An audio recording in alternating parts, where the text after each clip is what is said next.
پاکستان میں قانون سازی اور انتخابات کے عمل کی نگرانی کرنے والی غیر سرکاری تنظیم پلڈاٹ کے صدر احمد بلال محبوب کا کہنا ہے کہ 14 مئی کو انتخابات کی تاریخ اور انتخابی شیڈول دے کر سپریم کورٹ آف پاکستان نے نہ صرف اپنے اختیارات سے تجاوز کیا بلکہ الیکشن کمیشن آف پاکستان کے اختیارات میں مداخلت کی۔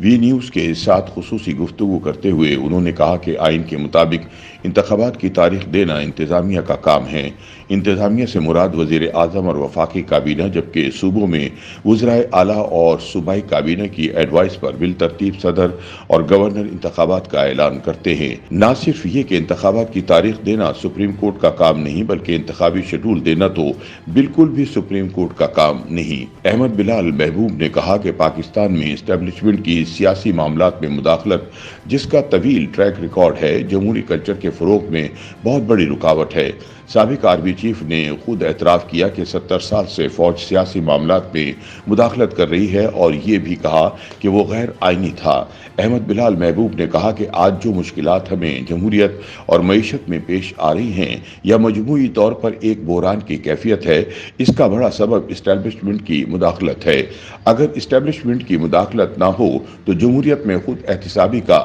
ایک عمل شروع ہو سکتا ہے اور اس عمل سے گزر کر ہم چیزیں بہتر کر لیتے ہیں۔ سیاسی جماعتوں کے اندر جمہوری کلچر بارے سوال پر احمد بلال محبوب نے کہا کہ اس سلسلے میں سیاسی جماعتوں کو بری الذمہ قرار تو نہیں دیتا، لیکن اس کا بھی بڑا سبب اسٹیبلشمنٹ کی مداخلت ہے۔ اسٹیبلشمنٹ اپنے پسندیدہ سیاسی قائدین کو لوگوں کے اوپر لے کر آتی ہے، ان کا عوام میں اچھا تاثر قائم کرتی ہے، ان کے مخالفوں کا امیج برباد کرتی ہے اور اس طرح سے ہماری سیاسی قیادت آتی ہے۔ احمد بلال محبوب کا کہنا تھا کہ جب بھی اس طرح مصنوعی طریقے سے قیادت آئے گی تو ایک عام سیاسی کارکن اوپر نہیں آ سکتا، کیونکہ اس کے مقابلے میں جو قوتیں ہیں وہ بہت طاقتور ہیں۔ اب جس طرح اسٹیبلشمنٹ نے مداخلت نہ کرنے کا عندیہ دیا ہے تو آپ دیکھیں گے کہ اس سے ہمارے ملک میں فطری طور پر جمہوری کلچر فروغ پائے گا۔ ایک سوال پر کہ پاکستان کی 3 بڑی سیاسی جماعتوں میں کون زیادہ جمہوری ہے، احمد بلال محبوب کا کہنا تھا کہ ان کے تینوں سیاسی جماعتوں کے ساتھ مراسم ہیں،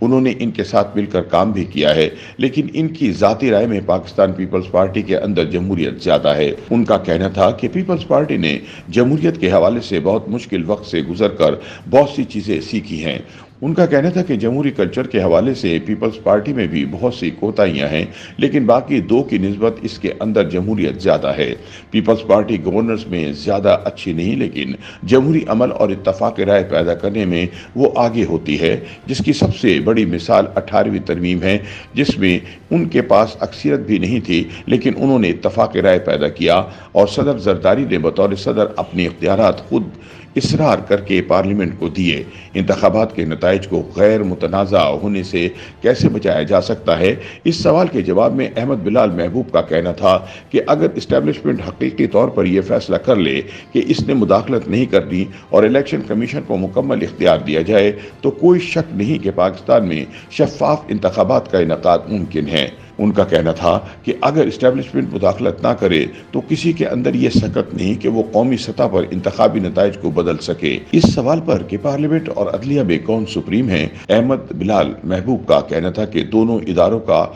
ایک اپنا دائرہ کار ہے، لیکن جو چیزیں ہو رہی ہیں نہیں ہونی چاہیے۔ ان کا کہنا تھا کہ supreme court practice and procedure bill کے حوالے سے ماہرین قانون کی رائے منقسم ہے، لیکن انہیں لگتا ہے کہ یہ قانون بن سکتا تھا اور اس سے کسی طور سپریم کورٹ کے اختیارات میں کمی نہیں ہوئی۔ صرف جو اختیارات ایک شخص کو حاصل تھے وہ اب 3 رکنی کمیٹی کو دے دیے گئے ہیں اور یہ بہت پرانا مطالبہ ہے کہ از خود نوٹس اور بینچ بنانے کا اختیار فرد واحد کو نہیں ہونا چاہیے۔ اس سے بھی بہت خرابیاں پیدا ہوتی ہیں اور ہو سکتی ہیں۔ ان کا کہنا تھا کہ سپریم کورٹ نے اس قانون کو معطل کر کے بالکل درست قدم نہیں اٹھایا۔ قانون بنانا پارلیمنٹ کا اختیار ہے اور اس قانون سے عدلیہ کی آزادی پر کسی طور حرف نہیں آیا، کیونکہ یہ اختیارات تو اب بھی سپریم کورٹ کے پاس ہی ہیں، ان سے لے کر کسی اور کو نہیں دیے گئے۔ پنجاب میں الیکشن التوا کے متعلق سپریم کورٹ کا حکم نامہ کیوں متنازع ہوا؟ اس سوال کے جواب میں احمد بلال محبوب کا کہنا تھا کہ الیکشن التوا سے متعلق سپریم کورٹ کے از خود نوٹس کے متنازع ہونے کی وجہ خود سپریم کورٹ کے ججز کے